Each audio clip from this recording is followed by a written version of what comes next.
मुंबईतनं घरातून निघालो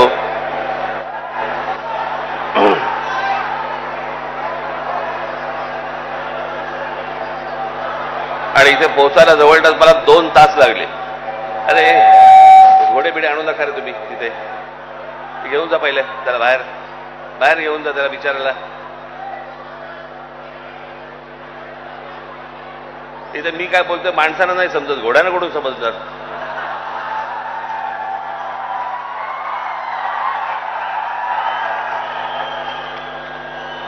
त्या एक त्याला जागा करून त्या बिचारायला, उगाच कुठेतरी गर्दीमध्ये काहीतरी घेऊन येतात.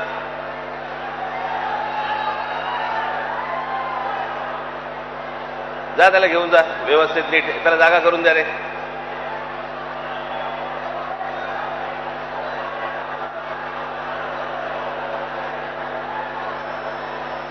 त्याला व्यवस्थित जागा करून द्या सगळ्यांनी जायला.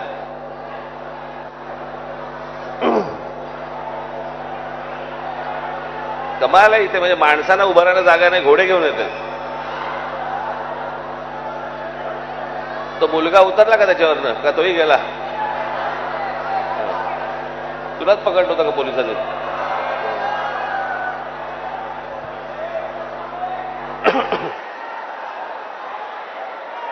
अरे त्याला जागा करून द्या जरा नीट व्यवस्थित.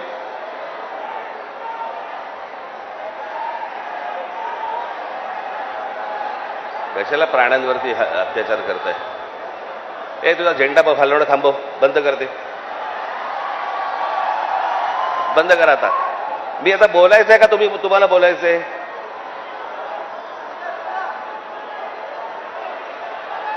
अरे हे बघा, हे कोण आहेत आता? बसा ना आता शांत.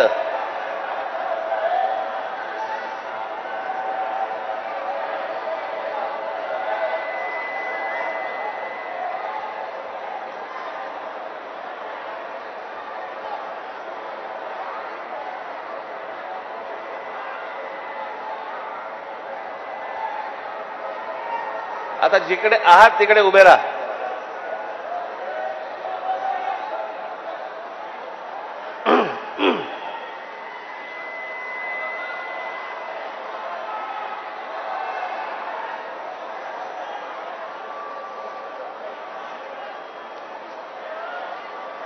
मला मुंबईवरनं इथे यायला जवळपास आता 2 तास लागले. आणि मी दरवेळेला आपल्या लोकांना नेहमी सांगत असतो की मध्ये वाटेमध्ये स्वागत ठेवू नका. त्या स्वागतामुळे तो ट्रॅफिक जॅम होऊन बसतो आणि मग ट्रॅफिकमुळे मला यायला त्रास होतो.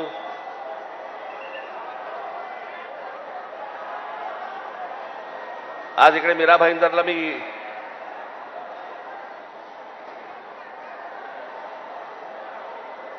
मुद्दामून आलो.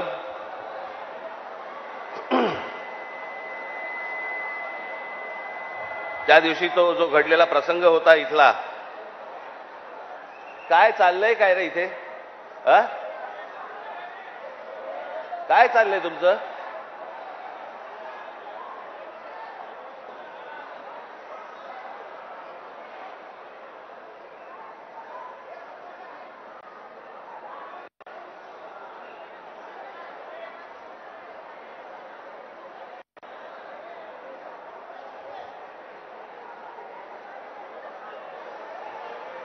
आता जागा नाही तर कुठे येणार तुम्ही?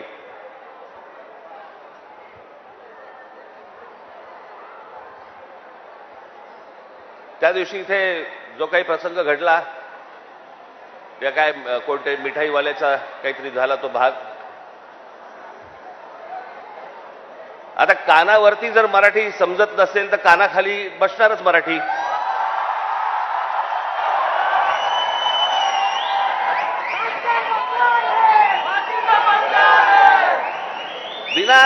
विनाकारण काहीतरी काढत असतात. साधा छोटा प्रसंग होता तो.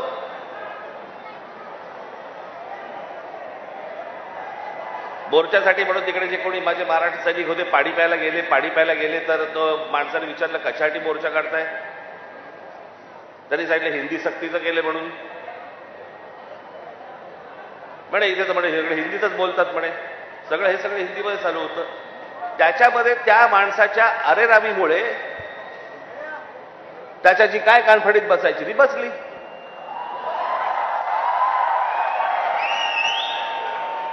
मग लगेच इकडच्या सगळ्या व्यापाऱ्यांनी बंद बिंद पुकारला. तुमच्या मारली होती, अजून नाही मारली आहे. विषय समजून न घेता, काय झालंय माहिती नसताना कुठच्या तरी राजकीय पक्षाच्या दबावाखाली येऊन जर तुम्ही हे असले बंद बिंद करणार असाल, तुम्हाला काय वाटलं मराठी व्यापारी नाहीयेत?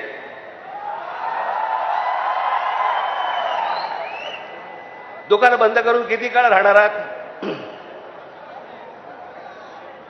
शेवटी आम्ही काहीतरी घेतलं तरच दुकान चालणार ना.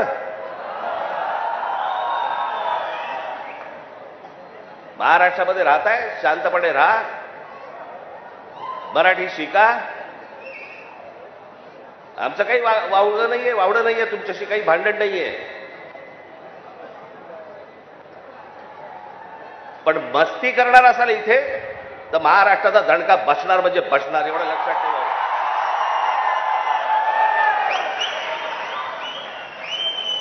खरं तर काय विषय होता? पहिली ते 5वी राज्य सरकारने म्हणे हिंदी कंपल्सरी, म्हणे हिंदी भाषा शिकलीच पाहिजे. त्याच्यावरनं खरं तर हे सगळं सुरू झालं.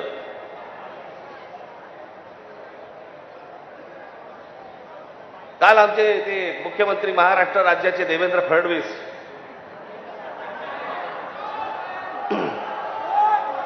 त्यांनी काल सांगितलं म्हणे तिसरी हिंदी भाषा आम्ही सक्तीची करणार म्हणजे करणार. आता राज्य सरकारला जर आत्महत्याच करायची असेल तर त्यांनी बेशक करावी.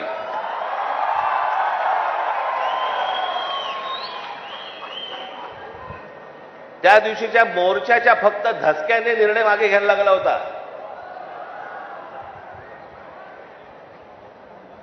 फडणवीसजी, तुम्ही सांगताय ना की तिसरी भाषा आम्ही सक्तीची आणणार म्हणजे आणणार.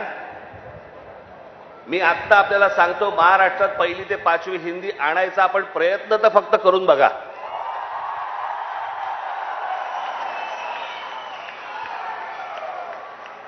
दुकानं नाही, शाळाही बंद करीन.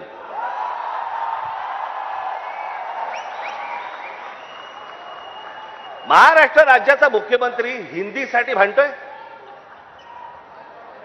मराठीसाठी, मराठी सक्तीची. इतर ज्या बाकीच्या शाळा आहेत याच्यामध्ये तुम्ही आज मराठी आणली पाहिजे, सक्तीची केली पाहिजेत. ते सोडून तुम्ही हिंदी सक्तीची करण्याच्या मागे लागलेला कोणाच्या दबावासाठी? कोण दबाव टाकते तुमच्यावरती?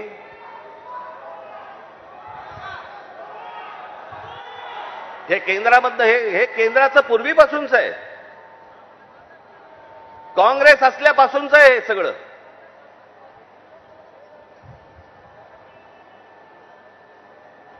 मुंबईसह संयुक्त महाराष्ट्र जो झाला त्याचा जो लढा होता, इतका प्रचंड मोठा लढा, ही मुंबई महाराष्ट्रापासून बाजूला करण्याचा डाव होता. तो कोणाचा होता? काही गुजराती व्यापाऱ्यांचा होता आणि काही गुजराती नेत्यांचा होता. मी एकदा पुस्तक वाचत असताना, आचार्य अत्रेंचं पुस्तक वाचत असताना मला धक्का बसला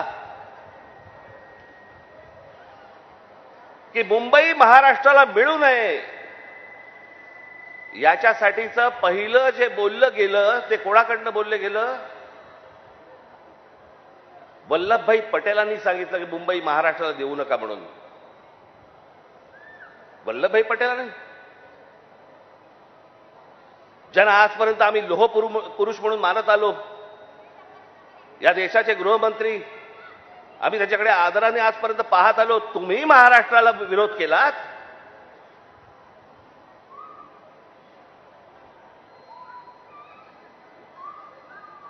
ज्या ज्या वेळेला महाराष्ट्रामध्ये आंदोलन झाली आहेत त्या त्यावेळेला हे मोरारजी देसाई गोळीबार करून लोकांनी ठार मारले होते, मराठी माणसाला ठार मारले होते इथे महाराष्ट्रात. गेले अनेक वर्षांचा ह्यांचा मुंबईवरचा डोळा आहे, अनेक वर्षांचा. हे सहज नाही होते सगळ्या गोष्टी. मी त्या दिवशीच्या माझ्या भाषणामध्ये मी म्हटलं ना, हे चाचपडून बघतायत तुम्हाला, चाचपडून. तपासून बघतायत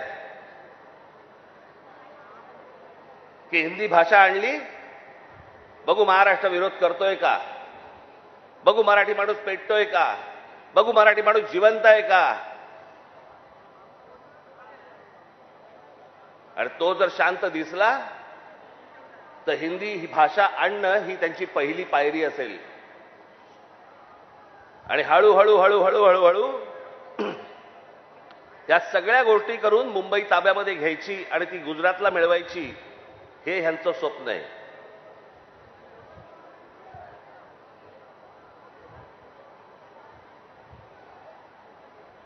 खरं तर बाकीच्यांचा विषय येतो कुठे मला कळतच नाही. विषय भाषेचा आहे. एक जगातलं सत्य मी प्रत्येक वेळेला सांगत आलो, जगातलं सत्य, तुमची भाषा मेली आणि पायाखालची जमीन गेली की तुम्ही कोणीही नसता जगामध्ये, तुम्हाला काही अर्थ नाही. तुम्हाला कोणीही विचारणार नाही. तुमची भाषा टिकवणं महत्वाचं आहे, तुमची जमीन राखणं महत्वाचं आहे. पण हे फक्त मुंबई महाराष्ट्रात खास करून मुंबईत काही गोष्ट झाली की ती देशभर चालू ठेवतात हे हिंदी चॅनलवाले. हे कसले हिंदी चॅनलवाले?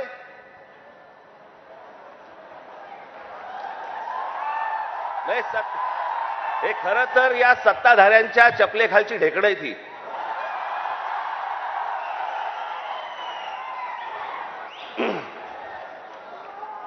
आता बघा, थोड्या वेळात बघा सुरू करतील, राज ठाकरेने उगला जहर.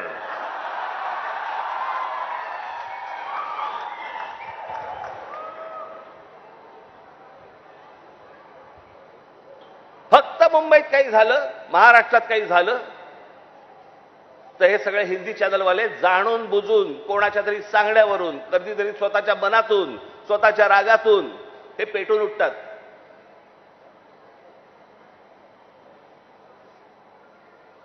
माझ्या बिहारमधले जे काही लोक आहेत, माझं त्यांनाही विचारणं आहे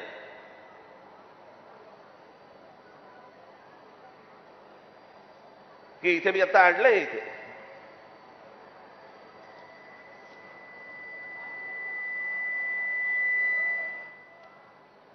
28 सप्टेंबर 2018, ऐका नीट मी काय बोलतोय. 28 सप्टेंबर 2018 धुंदार, हिम्मतनगर जवळ, जिल्हा साबरकांठा, गुजरात, 14 महिन्याच्या एका मुलीवरती बलात्कार झाला. ती मारहाण, त्याच्यानंतर बिहारी लोकांना गुजरातमध्ये मारहाण केली आणि जवळपास मारहाण करून 20,000 लोकांना गुजरातमधनं बिहाऱ्यांना हाकलून दिले, बाहेर काढले. झाल्या का बातम्या?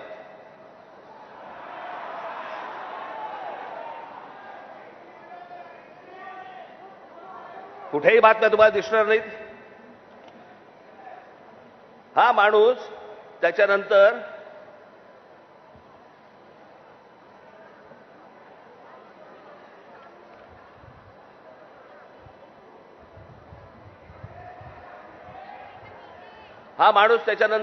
याने भारतीय जनता पक्षामध्ये प्रवेश केला, त्याला तिकीट दिलं गेलं आणि तो आमदार देखील झाला. म्हणजे यांच्या राज्यामध्ये हे वाटेल ते करणार, बाहेरच्या राज्यांमधली लोक आतमध्ये घेणार नाहीत, त्यांना मारणार, हाकलून देणार. 10-20 आत्ता परत झालं, आत्ता परत गुजरातमध्ये झालं आणि बिहारी लोकांना गुजरातच्या बाहेर काढलं. झाल्या बातम्या? नाही झाल्या. इथे एका मिठाईवाल्याच्या कानफडीत बसल्यावरती देशाची बातमी भरते, देशाची.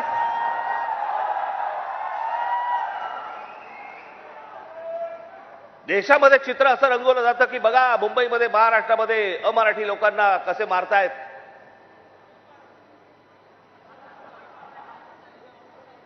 हे काय प्रकारचं राजकारण सुरू आहे देशामध्ये, आपण लक्षात घ्या.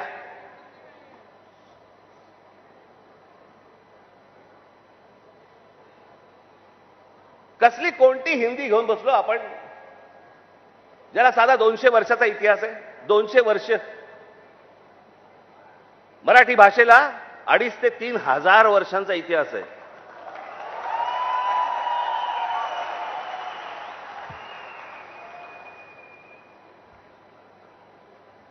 मराठी भाषेला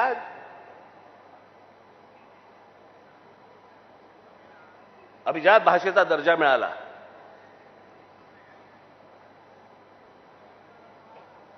या शिवतीर्थावरती इथे मुंबईला पंतप्रधान नरेंद्र मोदींच्या समोर मी त्यांना सांगितलं होतं, माझ्या फक्त 5 गोष्टी आहेत, 5 अटी आहेत गोष्टी. त्यातली एक पहिली, मराठीला अभिजात भाषेचा दर्जा तुम्ही द्या. पंतप्रधान झाल्या झाल्या दर्जा दिलाय. वर्ष झालं, 1 रुपया नाही आलाय. हिंदी भाषेला म्हणजे गंमत बघा, एखाद्या भाषेला जर समजा अभिजात भाषेचा दर्जा द्यायचा असेल तर त्याला कमीत कमी 1400 वर्ष जुनी ती भाषा पाहिजे. बरोबर, ही अट आहे कमीत कमी. म्हणजे हिंदीला अभिजात भाषेचा दर्जा मिळायला अजून 1200 वर्ष आहेत. 1200 वर्ष आहेत. आणि ती भाषा तुम्ही आमच्या लहान मुलांवरती आणि आमच्यावरती लादणार. हिंदी या भाषेमुळे हिंदी चित्रपट सृष्टीतल्या नटनट्यांचं भलं झालं, याच्या पलीकडे कोणाचं भलं झालं जरा सांगा मला. साधी गोष्ट आपण पकडूया की उत्तर प्रदेश, बिहार, मध्य प्रदेश, राजस्थान इथे हिंदी बोलली जाते. मग हे लोक उठतात आणि महाराष्ट्रामध्ये नोकरीसाठी काय येतात? जर हिंदी भाषेमुळे जर तुमचंच भलं झालं नसेल आणि तुमचीच राज्य मोठी झाली नसतील आणि तुम्हाला जर दुसऱ्या प्रदेशामध्ये जाऊन जर समजा तिकडे येऊन नोकऱ्या कराव्या लागत असतील, नोकऱ्या मागाव्या लागत असतील, गुजरात सारख्या राज्यामध्ये जाऊन तिकडे जर समजा तुम्हाला मार खावा लागत असेल, हिंदीने काय नोकऱ्या कराव्या लागत असतील, नोकऱ्या मागाव्या लागत असतील, गुजरात सारख्या राज्यामध्ये जाऊन तिकडे जर समजा तुम्हाला मार खावा लागत असेल, हिंदीने काय भलं केलं तुमचं? कोणती भाषा घेऊन बसलोय आपण? आणि त्या भाषेसाठी म्हणून महाराष्ट्राचा मुख्यमंत्री पेटलाय. मला कारणच नाही कळलं.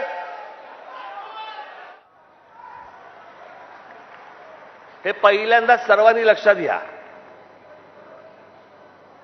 ज्याची काल परवाकडे कालफडीत मारली ना, त्याला विचार तुझी मातृभाषा कुठची?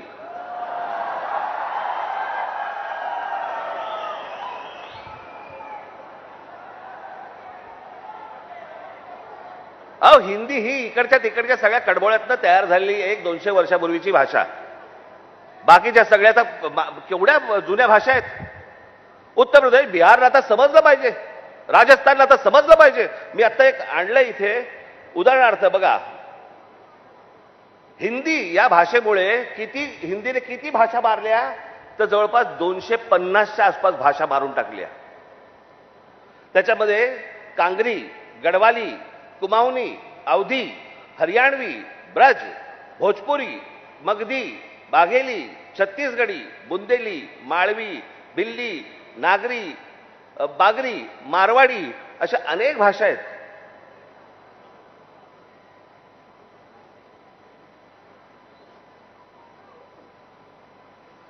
आता बिहारमध्ये ज्यांनी पहिली हिंदी ही भाषा स्वीकारली, तिथे आजही 99% लोक मातृभाषा बोलतात, हिंदी बोलत नाही.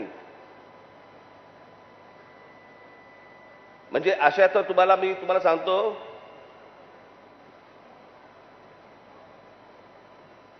हनुमान चालीसा आहे ना, हनुमान चालीसा, ज्याला तुम्ही हिंदी म्हणता, ते अवधी आहे, हिंदी नाही.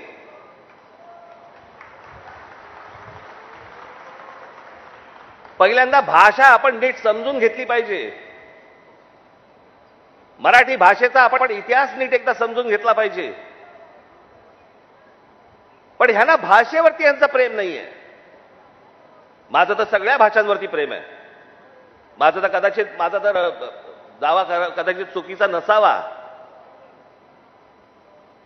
परंतु महाराष्ट्रामधले जेवढे काही नेते आहेत त्या सगळ्यांपेक्षा हिंदी माझं बरं आहे. आणि याचं कारण माझे वडील. माझ्या वडिलांना व्याकरणासकट उत्तम मराठी तर येतच होतं, उत्तम इंग्रजी येत होतं, उत्तम हिंदी येत होतं आणि माझ्या वडिलांना व्याकरणासकट उत्तम उर्दू येत होतं. भाषा कोणतीही वाईट नसते, कधीच वाईट नसते. जगातली कुठचीही भाषा वाईट नसते. हिंदी ही काही वाईट भाषा नव्हे. आमच्यावर लादणार असाल, नाही बोलणार जा.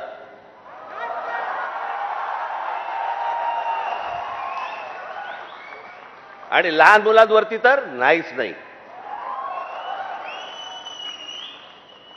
काही विषयच येत नाही या गोष्टींचा.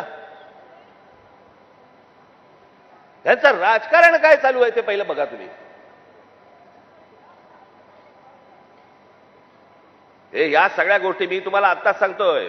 मी माझ्या पत्रामध्ये पण दिलं होतं, आम्ही हिंदू आहोत, हिंदी नव्हे.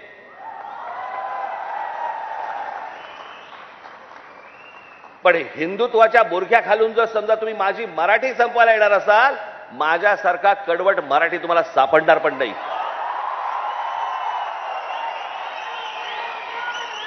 हिम्मत असेल तर हात लावून दाखवा तुम्ही. आणि हे सगळं षडयंत्र तुम्ही नीट समजून घेतलं पाहिजे. षडयंत्र मुंबईला जर हात लावायचा असेल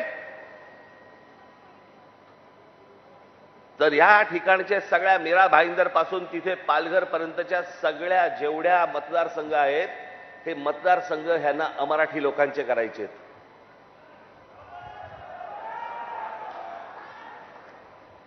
मी गेले 20 वर्ष मी ओरडून बोंबलून सांगतोय, ही नुसती माणसं येत नाही आहेत. हे नुसते इमारतींमध्ये माणसं येत नाही आहेत. इमारती उभ्या राहतात आणि बाहेरची माणसं येत आहेत. इमारती उभ्या राहतात आणि बाहेरची माणसं येत आहेत. नुसती माणसं नाही येत आहेत. हे मतदारसंघ बनवत आहेत. हे मतदारसंघ बनवून तुम्हाला हटवणार, तुम्हाला लांब लांब फेकून देणार. उद्या हे काय सांगणार, अरे बघा ना, आमचाच खासदार, आमचेच आमदार, आमचेच नगरसेवक, आमचाच महापौर. असं करून हे मुंबईपर्यंत पोहोचणार. आणि हा अख्खाच्या अख्खा पट्टा हा सगळा गुजरातला मिळवण्यासाठीचे सगळे खटाटोप सुरू आहेत. हे आज नाही, हे पूर्वीपासून सुरू आहेत. पूर्वी त्यांनी तर जाहीररित्या सांगितलं होतं, पण आता कसं आहे, आता हे लपून छपून हळूवार पद्धतीने या सगळ्या गोष्टी सुरू आहेत. हे काय षडयंत्र हे आपण नीट ओळखा, हे समजून घ्या. हा सहज आलेला माज नाही. हे जास्त तुमच्या अंगावरती येतात आणि तुम्हाला सांगतात नाही मराठी नाही बोलणार, आम्ही नाही बोलेंगे. हा जो माज आहे ना, हा माज तिथून आलेला आहे. तिथून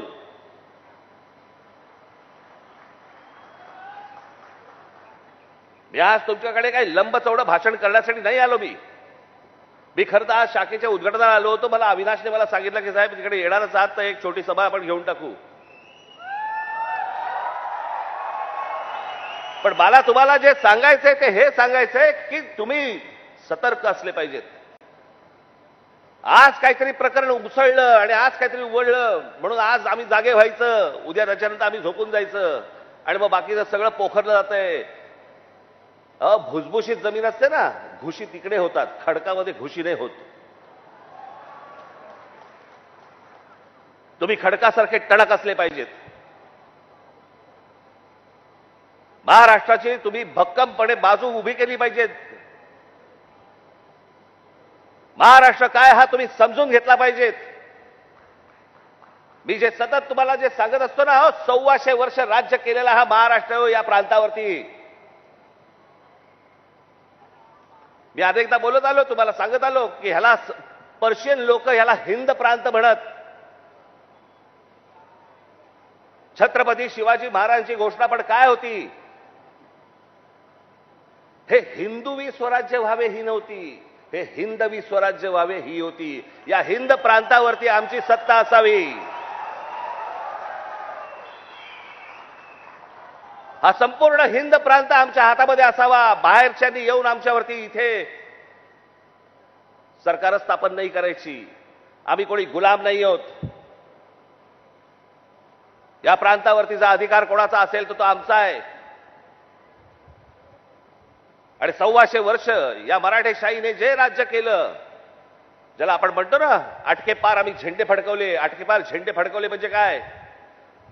आजही मला असं वाटतं पाकिस्तानच्या वायुव्याला नैऋत्येला तो अटक नावाचा किल्ला आहे, त्या किल्ल्यावरती भगवा ध्वज फडकला.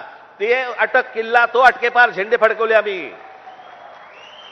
तिथपर्यंत पोहोचले होते मराठे.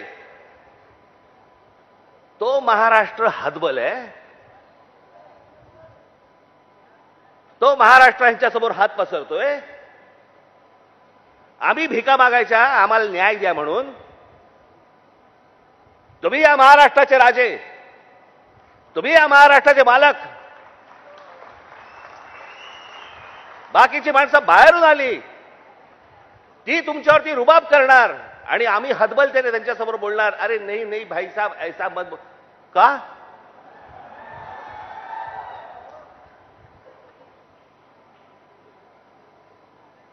स्वतःहून काही करायची आपल्याला गरज नाहीये. पण जर अशा प्रकारे माज घेऊन जर समजा कोणी अंगावरती आला, ठेचायचा म्हणजे ठेचायचाच.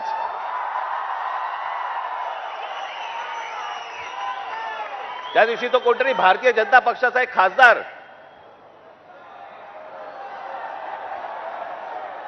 कोणतरी दुबे नावाचा कसा काय बोलला, मराठी लोगों को हम यहां पे पटक पटक के मारेंगे. झाली का केस त्याच्यावरती? हिंदी चॅनल वाल्यांनी दाखवलं का? पुढे चालवलं का? काही नाही. बघा कसं असतात, कसे असतात ते बघा. तू आम्हाला पटक पटक के मारणार दुबे? दुबेलाच मी सांगतो, दुबे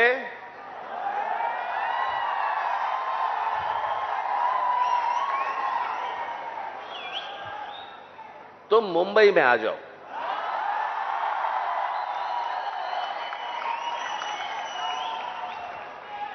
मुंबई के समुंदर में डुबे डुबे कर मारेंगे.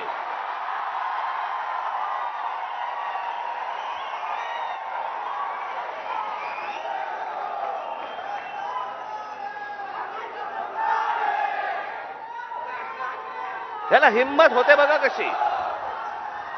तुम्ही जर काही बोललात तर त्याची राष्ट्रीय बातमी होते. तुम्ही जर कुठची अमराठी माणसाबद्दल काही गोष्ट बोललात तर ती राष्ट्रीय बातमी. पण हे ज्यावेळेला बोलतात त्यावेळेला त्यांना माहिती असतं सरकार आमच्या मागे आहे.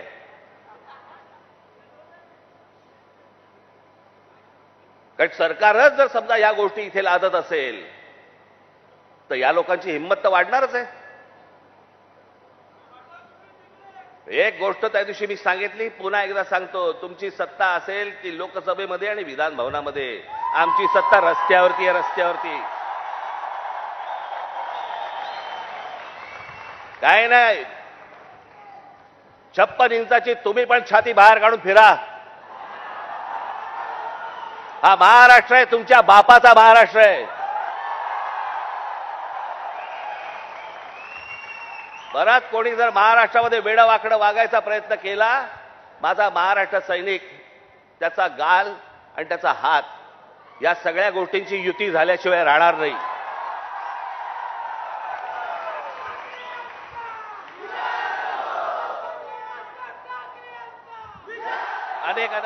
अनेक ते आता सरकारी पत्रकार असतात, काही बेरोजगार पत्रकार असतात. आणि मग ते बेरोजगार पत्रकार कुठच्या युट्यूब चॅनल बिनलवरती जातात आणि म्हणतात की तुम्हाला माहिती आहे की नाही, ही फडणवीसांनी लिहिलेली स्क्रिप्ट आहे. हा कोणता स्क्रिप्ट रायटर आहे मला अजूनपर्यंत कळलेला नाही, जो स्वतःचा अपमान पण त्याच्यामध्ये लिहितो. ज्याला हे सगळं मागे घ्यावं लागलं, सगळ्यांकडनं दबाव आल्यानंतर मी हे दोन्ही GR मागे घेत आहे, हे स्क्रिप्ट रायटर लिहू शकतो. पण हे काय चालू आहे? हे तुमच्या मनात काहीतरी विष कालवणं सुरू आहे की हे बघा, हे आतून सगळे एक येतं बघा, हे सगळं असं सगळं सुरू आहे. कशाचाही संबंध नाही आहे. कोणाशी माझी मैत्री असो, दुश्मनी असो, काहीही असो, एक गोष्ट निश्चित सांगतो, महाराष्ट्राच्या बाबतीत, मराठी माणसाच्या बाबतीत आणि मराठी भाषेच्या बाबतीत राज ठाकरे कोणाशी तडजोड करणार नाही. याच्या आधीही केली नाही, आत्ताही केली नाही आणि पुढेही करणार नाही. मला असं वाटतं तुम्ही देखील त्याच पद्धतीने महाराष्ट्रामध्ये राहिलं पाहिजे, जगलं पाहिजे, वावरलं पाहिजे. आणि जे कोणी इथे राहत असतील मराठी लोक, मी त्याशी माझ्या एका मित्राचा दाखला दिला होता, बाकीच्यांनी देखील लवकरात लवकर मराठी शिकण्याचा आपण प्रयत्न करावा. आम्ही तुमच्याशी मराठीत बोलू. माझी तुम्हाला सर्वांना माझं तुम्हाला सांगणं आहे, ज्या ज्या ठिकाणी जाल, दुकानात गेलात, बसमध्ये गेलात, ट्रेनमध्ये गेलात, टॅक्सीत बसलात, कुठेही गेलात, जास्तीत जास्त प्रमाणात म्हणण्यापेक्षा कायमस्वरूपी तुम्ही समोरच्याशी मराठीमध्येच बोला, त्याला मराठीत बोलायला भाग पाडा. अहो, आत्ता माझ्याकडे कर्नाटकातला व्हिडिओ आलाय. कर्नाटकामधले तो माणूस तिकडे त्या रिक्षावाल्यांना हाकलून देतोय. बातम्या नाही होणार, कारण त्यांचे सत्ताधारी, त्यांची सरकारं त्यांच्या जनतेच्या, त्यांच्या लोकांच्या खंबीरपणे पाठीशी उभे असतात. वरती कोणी येऊ अगर न येऊ, हे महाराष्ट्रात फक्त भोगत आला आणि महाराष्ट्रात फक्त भोगतोय. त्यांना काय वागायचे त्यांचं त्यांनी वागावं. पण मला तुम्हाला फक्त एवढंच सांगायचंय की तुम्ही खंबीर राहा, तुम्ही कडवट राहा. जर तुम्ही घट्ट असाल, तुम्ही जे खडकासारखे टणक असाल, कोणी आतमध्ये शिरायचा प्रयत्न करणार नाही. आजूबाजूला कोण येतंय, कोण राहतंय, कोण काय करतंय, याच्यावरती सतर्कतेने तुमचं लक्ष असलं पाहिजे. एवढीच फक्त आज विनंती करण्यासाठी म्हणून मी आज आपल्यासमोर इथे आलो. आपण सगळेजण इतक्या मोठ्या संख्येने आलात, आपल्याला सर्वांना धन्यवाद देतो. आणि फक्त एवढंच जाताना सांगेन, सतर्क राहा, सतर्क राहा, सतर्क राहा. धन्यवाद. जय हिंद, जय महाराष्ट्र.